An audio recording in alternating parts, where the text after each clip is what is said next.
กราบสบายดีมือนี่ประพันธ์สิพาทุกคนมาหาเลาะป่าหาติดแม่จักรจันเนาะมากับร้าน4-5 คนเนาะว่าสิได้จักจันหรือบ่เนาะไปเบิ่งกันเลย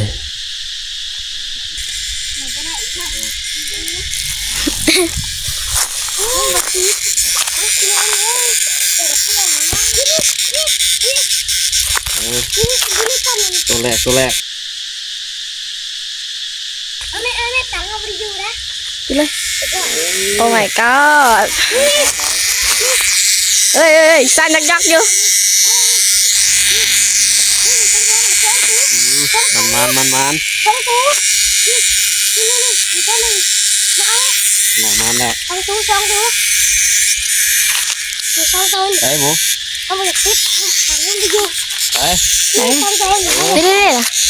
มันสามตัวดูนะเอ้ย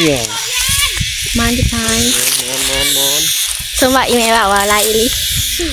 ก็คือไม่ติดมันไม่ลงฟังมันไปเขาเห็นมันไปจักจันจะโอ้อุ้ยมันไปแล้วต้นนึงไอ้ชิเอาใหม่เลยไอ้ชิเอาเลยเขาขี้ขาดจับกี่ขาดจับแต่ใหม่นะของถือมาไอ้ชิเอาใหม่เลยใส่มันจะไปใส่แบบเต็มกว่าใส่ต้องจับ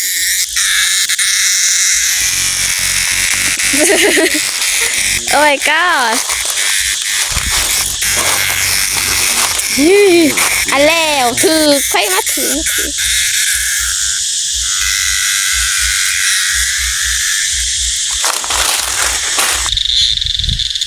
โอ้ my god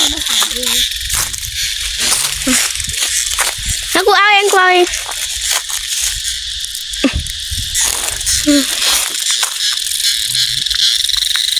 ่ไป11 ตัวแล้ว12บอกยังบอกพอ10 โตไปจ้ะ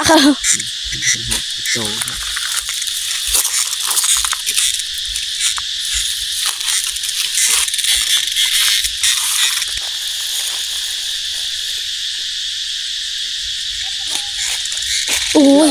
แทงกันเลยไปมาถ่ายอยู่นี่ดิอุ้ยติดมือ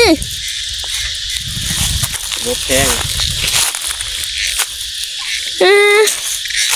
ติดมือ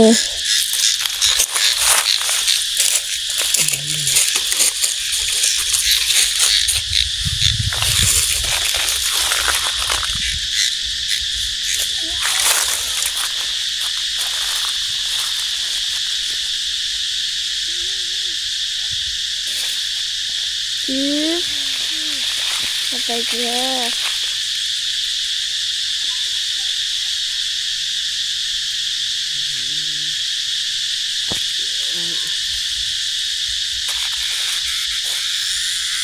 ได้แบ่งยังไงนั่น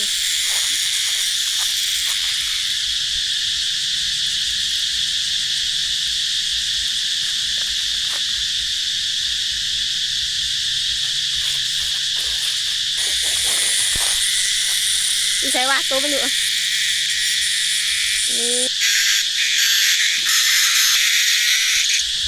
ย่างไปย่างมาพอดีเห็นผักกระโดดงามเนาะพอดีเอามาไว้กินกับห่อแม่จักรจันเนาะหลังจากเขาได้แม่จักรจันแล้วเขาก็เอาจักรจันมาล้างทำความสะอาดเนาะให้มันแล้วหลังจากเขาล้างเรียบร้อยเขาก็นำเอาหมักม่วงมายำใส่จักรจันเนาะผู้ใดมักสมหลายก็ใส่หลายเนาะใครมักสมน้อยก็ใส่น้อยเนาะหลังจากใส่แล้วก็คั่นเนาะคั่นให้มันเข้ากันแล้วก็เป็นอันสำเร็จเนาะ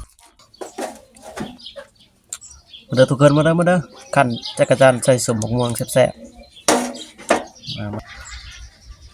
าออกคักนี่ก็แจ่วสูตรแซ่บๆเซฟ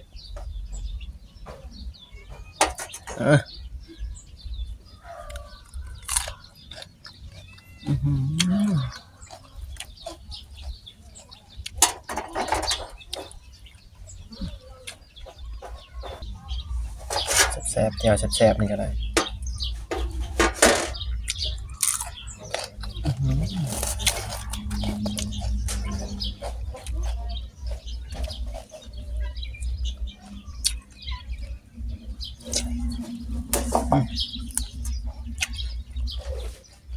ปันโคกอื้อหือ